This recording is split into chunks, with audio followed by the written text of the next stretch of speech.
S Jadesh, ಈ ಸಿನಿಮಾದಲ್ಲಿ ಆ ಲೈನ್ ಕೂಡ ಬಂದು ಹೋಗುತ್ತೆ. ಅವ್ರು ಹೇಳ್ದ ಹಾಗೆ ಮುಂಚೆ ಬ್ರಿಟಿಷರು ನಮ್ಮನ್ನ ಆಳಿದ್ರು, ಅವ್ರು ಯಾರೋ ಪರಕೀಯರು ಬಂದ್ರು ಆಳಿದ್ರು, ಅವ್ರ ಅಡಿಯಾಳುಗಳ ಆದ್ವಿ ನಾವು ಅಂತ. ಅದಾದ್ಮೇಲಿನ ಕಥೆ ಏನು? ನಮ್ಮವರೇ ನಮಗೆ ಆಳ್ತಾ ಇರೋದು. ಕರೆಕ್ಟ್. ಆ ಸಿನಿಮಾದಲ್ಲಿ ಬರುವಂತ ಲೈನು, ಅಲ್ಲಿ ಪೊಲೀಸಪ್ಪನೂ ಕೂಡ ನಮ್ಮವನೇ, MLA ಸಾಹೇಬನು ನಮ್ಮವನೇ, ಬಟ್ ನಮ್ಮವರೇ ನಮಗ್ ತುಳಿತಾ ಇರೋದು, ಮಿತ್ರನೂ ಕೂಡ ನಮ್ಮವನೇ, ಬಟ್ ಸ್ಟಿಲ್ ಅಲ್ಲಿ ಮಾಡ್ತಾ ಇರುವಂತದ್ದು ನಮ್ದೇ ದಬ್ಬಾಳಿಕೆ, ನಮ್ಗೆ ನಾವೇ ದೌರ್ಜನ್ಯಕ್ಕೊಳಗಾಗ್ತಾ ಇರೋದು. ದುಶ್ಮನ್ ಕಹಾ ಹೈ ಅಂದ್ರೆ ಬಗಲ್ ಮೇ ಸಾಥ್ ಮೇ ಬಿ ಸಾಥ್ ಮೇ ಬಿ. ಎಸ್. ಏನಾಗ್ಬಿಡ್ತು ಅಂದರೆ ಸರ್, ಒಂದು ಸಮಸ್ಯೆ ಆಯಿತು. ಸ್ವತಂತ್ರ ಬಂದಾಗ ಏನಾಯಿತು ಅಂತಂದರೆ ಅಕ್ಷರ ಕಲಿಯೋ ಕ್ರಾಂತಿ ಶುರುವಾಯಿತು. ಅಕ್ಷರ ಕಲಿತ್ರೆ ಸರಿ ಹೋಗ್ಬಿಡುತ್ತೆ, ಓದು, ಯಾರು ವಿದ್ಯೆ ಕಲಿಯೋಕ್ಕಾಗಲ್ಲ, ಅನ್ನ ಕದೀತಾರೆ ಅದಕ್ಕೆ ಕದೀತಾರೆ, ವಿದ್ಯೆ ಕಲಿಯೋಕ್ಕಾಗಲ್ಲ. ನಾವು ನಮ್ಮ ಜನ್ರೇಷನ್, ನಮ್ಮ ತಂದೆಯವ್ರು ಹೇಳಿದ್ದು ಅದು, ನಮ್ಮ ಜನ್ರೇಷನ್ ಎಲ್ಲ ವಿದ್ಯೆ ಕಲಿತು. ಸಮಾಧಾನ ಇಲ್ಲಿ ಸಮಾನತೆ ಇಲ್ಲ. ವಿದ್ಯೆ ಕಲಿತ್ರೆ ಸರಿ ಹೋಗುತ್ತೆ ಅಂದ್ವಿ, ಬಟ್ ಆಗಲಿಲ್ಲ. ನಾನು ಹೇಳ್ತೇನೆ, ಎಷ್ಟೋ SI ಅವ್ರನ್ನ ಟೆಂಪಲ್ ಒಳಗೆ ಬಿಟ್ಕೊಳ್ಳಲ್ಲ, ನೋಡ್ತಿರ್ತೀನಿ ನಾವು, ನಿಮ್ಮ ನ್ಯೂಸ್ಗಳಲ್ಲೇ ನೋಡ್ತಾ ಇರ್ತೀವಿ, ಸಮಾನತೆ ಬರಲಿಲ್ಲ. ನಾನು ಎಷ್ಟೋ ಸಿನಿಮಾಗಳು, ಇವಾಗ ನಾವು ಫಾರ್ ಎಕ್ಸಾಂಪಲ್ ತಮಿಳು ಹೆಸರನ್ನೇ ತೊಗೋಬೋದು, ಅವನು ಎಂಡು ಡೈಲಾಗ್ ವಿದ್ಯೆ ಕಲಿ ಅಂತ. ನಾನು ವಿದ್ಯೆ ಕಲ್ತೀವಿ, ಏನೂ ಸಿಕ್ಕಲಿಲ್ಲವಲ್ಲ, ನಂದು ಮುಂದೆ ಏನು ಸಮಾನತೆ ನನ್ನ ಉದ್ದೇಶ ಆದಾಗ, ಆವಾಗ ನನಗೆ ಸಿಕ್ಕಿರೋದು ಸಂವಿಧಾನನ ಬೇರೆಯವ್ರಿಗೆ ತಿಳಿಸಿ ನಾವು ಪಾಲನೆ ಮಾಡಿ ಅವ್ರನ್ನ ಪಾಲನೆ ಮಾಡಿದ್ರೆ ಆವಾಗ ಸಮಾನತೆ ಸಿಗ್ಬೋದು ಅನ್ನೋದು ನನಗೆ ಅನಿಸ್ತು. ಅದಕ್ಕೆ ಈ ಕ್ಯಾರೆಕ್ಟ್ರು ಫಸ್ಟ್ 2 ಎಕರೆ ತನ್ನ ಅಸ್ತಿತ್ವಕ್ಕೋಸ್ಕರ ಹೊಡೆದಾಡುತ್ತೆ. ಫಸ್ಟ್ ಭೂಮಿ, ಅದು ಐಡೆಂಟಿಟಿ, ತನ್ನ ಬದುಕು. ಅದಾದಮೇಲೆ ನೆಕ್ಸ್ಟ್ ಜನ್ರೇಷನ್ಗೆ ಎಜುಕೇಷನ್ ಕೊಡುತ್ತೆ ರಾಚಯ್ಯ, ಎಜುಕೇಷನ್ ಕ್ರಾಂತಿ ಶುರು ಮಾಡುತ್ತೆ. ಆ ಎಜುಕೇಷನ್ ನಿನಗೆ ಹೇಳ್ತಾ ಇದು ಸಾಲಲ್ಲ, ನೆಕ್ಸ್ಟ್ ನೀನು ಸಂವಿಧಾನ ಹತ್ರ ಹೋಗಪ್ಪ, ಇದು ಸಿಸ್ಟಮ್ ಬೇಡ, ಸಂವಿಧಾನ ಬರಬೇಕು ಈ ಹಳ್ಳಿಗೆ ಅಂತ ಆ ಎಜುಕೇಷನ್ ರಾಚಯ್ಯನಿಗೆ ಹೇಳುತ್ತೆ. ಆವಾಗ ಮತ್ತೆ ಅವನು ಆ ಸಂವಿಧಾನದ ಹತ್ರ ಹೋಗ್ತಾನೆ. ಅದು ಒಂದೇ ಸಿನಿಮಾದಲ್ಲಿ ಅಲ್ಲಿ ನನ್ನ ಪ್ರಕಾರ ಆ ಸಂವಿಧಾನ ಎಲ್ಲರೂ ಅಳವಡಿಸ್ಕೊಂಡ್ರೆ ಅಲ್ಲಿ ಸಮಾನತೆ ಅನ್ನೋದು ನನ್ನ ಪ್ರಕಾರ ಇವಾಗಿಂದು. ಸೊ ಆ ನಿಟ್ಟಿನಲ್ಲಿ ಈ ಕತೆ ಎಂದಿದ್ದು ಅಷ್ಟೇ. ಆಮೇಲೆ 2 ಸಿದ್ಧಾಂತಗಳು, ಅವನದೇ ಒಂದು ಥಿಯರಿ ಇದೆ, ಇವ್ರದ್ದೇ ಒಂದು ಥಿಯರಿ ಇದೆ. ಅವನು ಹೇಳ್ತಾನೆ, ನೀನೇನೋ ಎಜುಕೇಷನ್ ಮಾಡಿದರೆ ನನ್ನ ಬಗ್ಗೆನೇ ಓದ್ಬೇಕು, ನೀನು ಇತಿಹಾಸ ನನ್ನದೇ ಇರೋದು ಅಂತಾನೆ. ನಿನ್ನ ಸಂವಿಧಾನಕ್ಕೆ 20-30 ವರ್ಷ ಇದೆ, ನನ್ನದು 1000 ವರ್ಷ ಇತಿಹಾಸ ಇದೆ, ನೀನು ಈ ಜೈಲಿಗೆ ಇಲ್ಲಿ ಕಳಿಸಿದ್ರೆ ಈ ಬಾಗಿಲು ಓಪನ್ ಮಾಡಿಸೋದೆ ನಾನು ಅಂತ ಹೋಗ್ತಾ ಇರ್ತಾರೆ. ಅದು ಮಾತುಗಳು ಅಲ್ಲಿ ನಾನು ಯಾಕೆ ಅವರಿಬ್ಬರದ್ದು ಅಷ್ಟು ಟಕಫರ್ ಇಟ್ಟಿದೆ, 2 ಸಿದ್ಧಾಂತಗಳನ್ನು ಇದು ಮಾಡಿ ನಾನು ಸೆಕೆಂಡ್ ಹಾಫಲ್ಲಿ ಅವೆರಡು ಕ್ಯಾರೆಕ್ಟರ್ನೇ ಹೈಲೈಟ್ ಮಾಡ್ತಾ ಹೋಗ್ತೀನಿ. ಆ ಕ್ಯಾರೆಕ್ಟ್ರು ತನ್ನ ಪ್ರೀತಿಸಿದವಳನ್ನು ಸಾಯಿಸೋ ಲೆವೆಲ್ಗೆ ಹೋಗುತ್ತೆ. ಅಂದರೆ ಅಷ್ಟು ವಿಕಾರ ಒಂದು ಮನಸ್ಸು ಅಂತ. ಆ ಪದವಿ ಅನ್ನೋದು ಆ ಥರ ಅವ್ರದ್ದು ಅಧಿಕಾರ, ಅದನ್ನ ಉಳಿಸ್ಕೊಳ್ಳೋಕ್ಕೆ ಏನು ಬೇಕಲ್ಲಿ ಹೋಗುತ್ತೆ. ಅದನ್ನು ನಾವು ಕ್ಯಾರೆಕ್ಟರಲ್ಲಿ ನಾನು ಅದನ್ನ ಥರ ಎರಡೂ ಕಡೆ 2 ಸಿದ್ಧಾಂತಗಳು ಅವ್ರ ಜಾಗದಲ್ಲಿ ಅವ್ರು ನಿಂತ್ಕೊಂಡು ನೋಡ್ತಾ ಇದ್ದಾರೆ, ಅವ್ರು ಸರಿ ಅಂತಾನೆ ಡಿಫೆಂಡ್ ಮಾಡ್ತಾರೆ. ಈಗ ನಾನು ಮಾಡ್ತಾ ಇರೋದು ಇದು 1000 ವರ್ಷಗಳಿಂದ ನಡ್ಕೊಂಡು ಬಂದಿರೋದು, ನಾನು ಯಾಕೆ ಇದನ್ನ ಬೇರೆ ಮಾಡ್ಬೇಕು, ಅಥವಾ ನಾನು ಯಾಕೆ ಇದನ್ನ ಮೀರ್ ಬರ್ಬೇಕು. ಇವತ್ತು ಪೊಲೀಸ್ ಸ್ಟೇಷನ್ ಪವರ್ ಕೊಟ್ರೆ ಇವಾಗ ನಾನೇ ತಾನೇ ಪಂಚಾಯತಿ ಹೇಳ್ಕೊಂಡ್ ಬಂದಿದ್ದೀನಿ ನಾನು 1000 ವರ್ಷ. ಇವ್ ನೀನು ಹೋಗ್ಬಿಟ್ರೆ ಇವಾಗ ನಾನಿರೋದೇನು ಇವರಲ್ಲಿ, ನನ್ನ ಅಸ್ತಿತ್ವ ಏನು? ಅವನು ಅದನ್ನ ಪಡ್ಕೊಳ್ಳೋ ಒಂದು ಇದು, ಅದನ್ನು ಆ್ಯಕ್ಚುಲಿ ಒಂದು ಜಮೀನ್ದಾರ ಪದ್ಧತಿಯಿಂದ ಅವರು ಒಂದು ರೂಲಿಂದ ಕಾನೂನಿಗೆ ಬರೋಕ್ಕೆ ದೊಡ್ಡ ಕ್ರಾಂತಿನೇ ಆಯಿತು, ಇನ್ನೂ ನಡೀತಾನೆ ಇದೆ. ಅದು ನನ್ನ ಕತೆ. ಅದು ಅವರು ಆ ಪವರಿಂದ ಸಂವಿಧಾನಕ್ಕೆ ಬರ್ತಾನೆ ಇಲ್ಲ ಇನ್ನು. ಅದು ಆಗಬೇಕು, ಆ ಸಿಸ್ಟಮಿಂದ ಈ ಸಿಸ್ಟಮಿಗೆ ಸಂಪೂರ್ಣವಾಗಿ ಶಿಫ್ಟ್ ಆಗಬೇಕು ಅಂತ ಅನ್ನೋದು ನಮ್ಮದು ಅಷ್ಟೇ. ಓಕೆ, ಸೊ ಈ ಪಾತ್ರಕ್ಕೆ ಹೇಗೆ ನೀವು ತಯಾರಾದ್ರಿ ಅಂತ ವಿಜಯ್? ಯಾಕಂದ್ರೆ ಈಗ ಅಸುರನಾಗ್ಲಿ ಅಥವಾ ಕಾಟೇರ ಆಗಲಿ ಅದ್ರದ್ದೇನಾದ್ರೂ ಗ್ಲಿಮ್ಸ್ನ ಕಥೆಯಲ್ಲಿ ನಿಮ್ಮ ಕಥೆ ಮಾಡುವಾಗ ಅದೆಷ್ಟು ಇಂಪ್ಯಾಕ್ಟ್ ಮಾಡಿತ್ತು ಅದು ಅಲ್ಲಿನ ಧನುಷ್? ಇಲ್ಲ, ನನಗೆ ಅಸುರನ್ನು, ರಂಗಸ್ಥಳಮು ಅವೆಲ್ಲ ಮಾಡಿದಾಗ ನಮಗೆ ಗೊತ್ತಿದ್ದೇ ನಾವು ಮಾಡೋಕ್ಕಾಗಲಿಲ್ಲಲ್ಲ ಅಂತ ಒಂದು ಗಿಲ್ಟ್ ಶುರುವಾಯಿತು.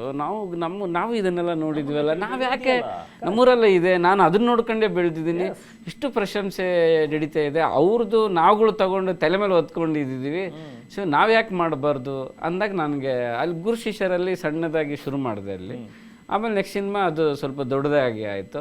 ಇನ್ನೊಂದು ಹೆಜ್ಜೆ ಮುಂದಕ್ಕೆ ಹೋಗಿ ಲ್ಯಾಂಡ್ ಮಾಡಿದೆ.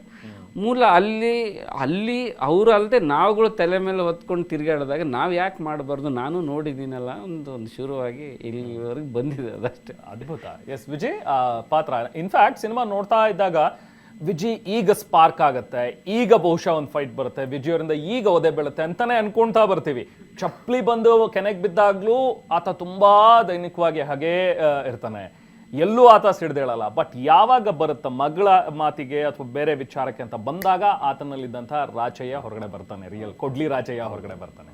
ಸೊ ಈ ಎರಡೂ ಶೇಡನ್ನು ಹೇಗೆ ಮಾಡಿದ್ರಿ ಈ ಪಾತ್ರ? ಒಂದು ನನಗೆ ನನ್ನ ಫ್ಯಾಮಿಲಿಯಲ್ಲಿ ಊರಲ್ಲಿದ್ದಾಗ ನನ್ನ ಅತ್ತೆ ಮಕ್ಕಳು ಅವರು ಜೀತಕ್ಕಿದ್ದಿದ್ದು ನೋಡಿದ್ದೀನಿ. ಆಮೇಲೆ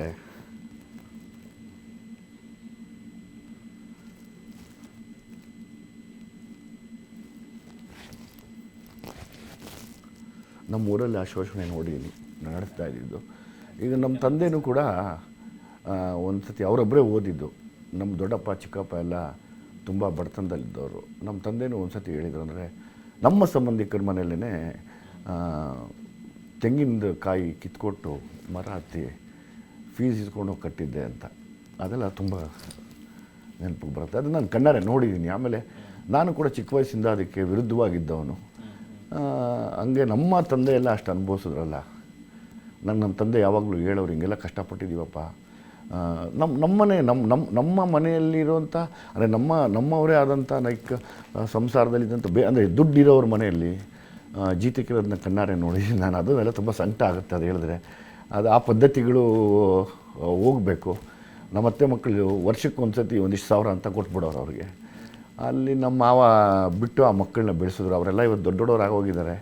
ಇದೆಲ್ಲ ನೆನೆಸ್ಕೊಂಡಾಗ ಒಂಥರ ಮೈ ಜುಮ್ ಅನಿಸುತ್ತೆ. ಅಂದರೆ ಎಂಥ ಪರಿಸ್ಥಿತಿಲಿ ಇದ್ವಪ್ಪ ನಾವು ಅಂತ. ಇದು ಮತ್ತು ನಾನು ಕೂಡ ಚಿಕ್ಕ ವಯಸ್ಸಿನಲ್ಲೇ ಒಂದು ಕಡೆ ನನಗೆ ತುಂಬ ಒಳ್ಳೆಯ ಫ್ರೆಂಡ್ ಅಂದರೆ ವೆರಿ ಡೆಡ್ ಕ್ಲೋಸ್ ಫ್ರೆಂಡ್ ಹಳ್ಳಿಲಿ. ನಾನು ಅವನಿಗೆ ಪಾಪ ಅವ್ನು ಸಪ್ರೇಟ್ ತಟ್ಟೆ ಇಟ್ಟಿರೋರು ಒಳಗಡೆ. ಆ ತಟ್ಟೆ ಇಟ್ಟು ಅವ್ನು ಎಳ್ಕೊಂಬಂದು ಕೂತಾಗ ನಾನು ಒಂದು ತುತ್ತು ತಿಂದ್ಬಿಟ್ಟೆ.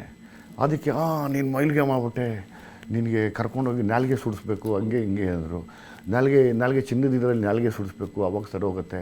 ಆಮೇಲೆ ಕಟಿಂಗ್ ಮಾಡಿಸ್ಬೇಕು, ದೇವ್ರಿಗೆ ತೊಗೊಂಡೋಗಿ 3 ಕೂದಲು ಕೊಡಬೇಕು ಅನ್ನೋದು. ನಾನು ಕೋಪಕ್ಕೆ ತಲೆನೇ ಬೋಡಿಸ್ಕೊಂಬಿಟ್ಟಿದ್ದೆ. ಅಂದರೆ ನೀವು ಇಷ್ಟೆಲ್ಲ ಅಸಹ್ಯನ ಅಂತ.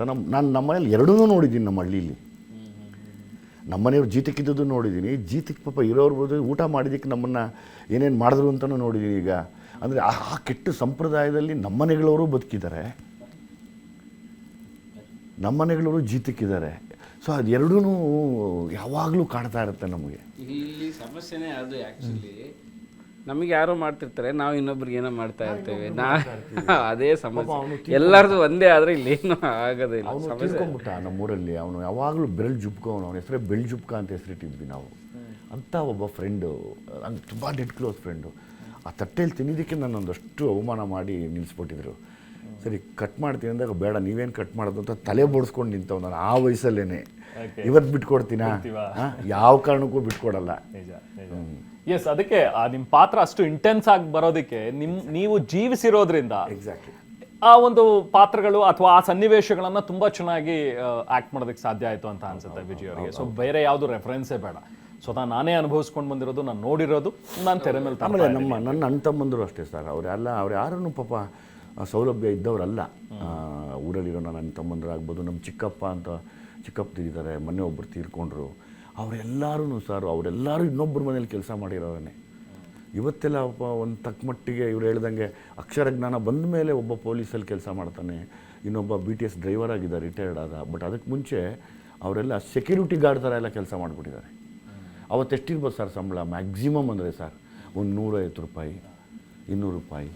ನಾನು ಅವೆಲ್ಲ ನೋಡಿದಾಗ ಅನ್ಕೋತಿದ್ದೆ, ನಮ್ಮ ಅಣ್ಣ ಹಿಂಗೆ ಹೇಳ್ತಿದ್ದೆ ಯಾವಾಗ, ಏನಣ್ಣ ರಾತ್ರಿಯೆಲ್ಲ ನಿಂತ್ಕೋಬೇಕಾ ಇಲ್ಲಿ, ನೀನು ಓದೋಕ್ಕಾಗಲಿಲ್ವ ಅಂತ ಬೈತಿದ್ದೆ ನಾನು ಆವಾಗ. ಇಲ್ಲ ಕಣೋ, ಅವಾಗ ಓದೋಕ್ಕಾಗಲಿಲ್ಲ, ಕಷ್ಟ ಅನ್ನೋನು. ಈ ಥರದ್ದೆಲ್ಲ ನೆನೆಸ್ಕೊಂಡಾಗ ನಾನು ಈ ಪಾತ್ರ ಮಾಡಿದ್ದು ನಾನು ತುಂಬ ಕಡಿಮೆ, ತುಂಬ ರೋಷ ಬರುತ್ತೆ. ಇನ್ನೊಂದಷ್ಟು ಅವಮಾನಗಳು ಅನುಭವಿಸಿರುವಂಥ ಎಲ್ಲ ವರ್ಗದ ಈ ಶೋಷಿತರಿದ್ದಾರಲ್ಲ, ಅವ್ರದ್ದೆಲ್ಲವನ್ನೂ ನಾನು ಅದನ್ನು ತೋರಿಸ್ಬೇಕು ಇವತ್ತು ಮಕ್ಕಳಿಗೆ. ನಾಟು ಯಾರ ಮೇಲೂ ತಂದಿಡೋಕ್ಕಲ್ಲ. ಹಿಂಗೆಲ್ಲ ಕಷ್ಟ ಇತ್ತು ಕಣ್ರಪ್ಪ ಅಂತ ತೋರಿಸ್ಬೇಕು ಅನ್ನೋ ಆಸೆ. ಆ ಪಾತ್ರಗಳನ್ನ ಮೈ ಮೇಲೆ ಹಾಕ್ಕೊಂಡು ಯಾವಾಗಲೂ ನಿಂತ್ಕೋಬೇಕು ಅನ್ನೋ ಆಸೆ ನನಗೆ. ಎಸ್, ವಿಜಯ್ ಅವರು ಗದ್ಗತಿತರಾದರು, ಹಾಗೆ ಸ್ವಲ್ಪ ಇಮೋಷನಲ್ ಆದರು. ಒಂದು ಸ್ವಲ್ಪ ಅವರನ್ನು ಲೈಕ್